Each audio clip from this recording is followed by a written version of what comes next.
ونشهد أن لا إله إلا الله وحده لا شريك له ونشهد أن سيدنا وسندنا وحبيب قلوبنا ومولانا محمدا عبده ورسوله أما بعد فأعوذ بالله من الشيطان الرجيم بسم الله الرحمن الرحيم ولا ترضى عنك اليهود ولا النصارى حتى تتبع ملتهم قل إن هدى الله هو الهدى ولئن اتبعت أهواءهم بعد الذي جاءك من العلم ما لك من ولي ولا نصير وقال تعالى إن الله وملائكته يصلون على النبي يا أيها الذين آمنوا صلوا عليه وسلموا تسليما اللهم صل على محمد وعلى آل سيدنا محمد عبدك ورسولك النبي الأمة كما صليت على إبراهيم وعلى آل إبراهيم إنك حميد مجيد اللهم بارك على محمد وعلى آل محمد كما باركت على إبراهيم وعلى آل إبراهيم إنك حميد مجيد بلغ العلا بكماله كشف الدجى بجماله حسنت جميع خصاله صلوا عليه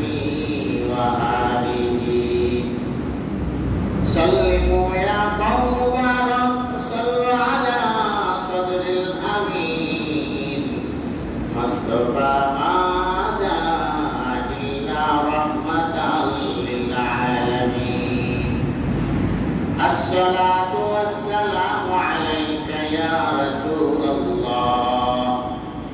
الصلاة والسلام عليك يا حبيب الله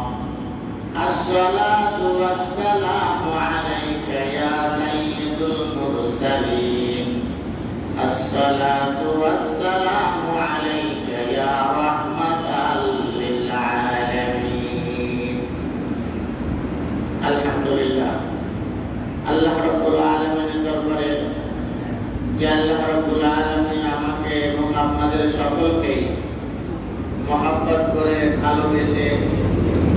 আল্লাহ রাব্বুল আলামিনের হুকুম জুমার নামাজকে কেন্দ্র করে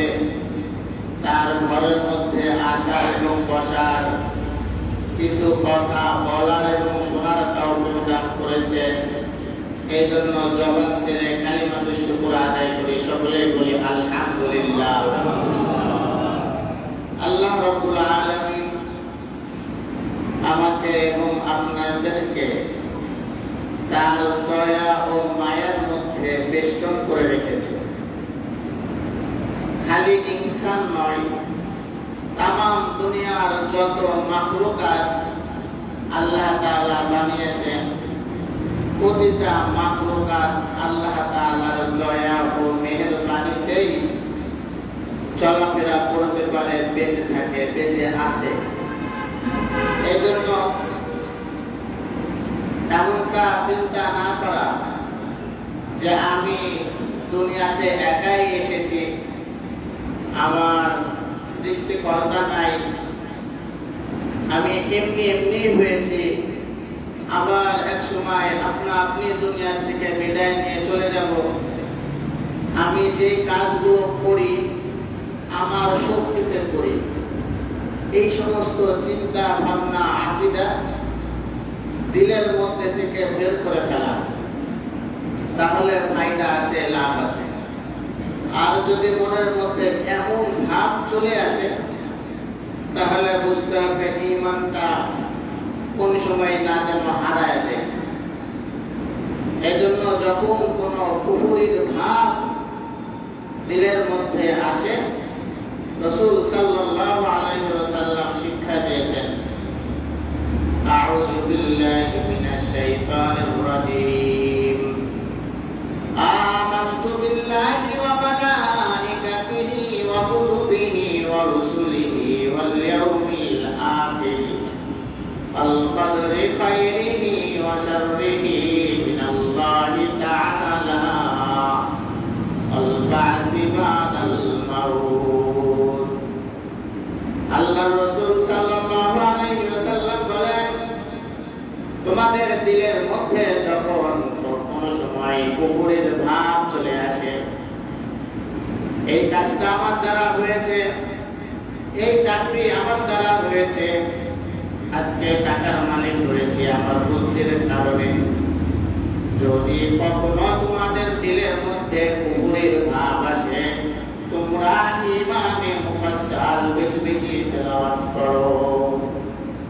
ঈমানে মুফাসসাল তেলাওয়াত করতে বলছে, কারণ ঈমানে মুফাসসালের মধ্যে যা যা ঘটনা কথাগুলো আছে, সেইগুলো যদি কেউ দিলের কান্দে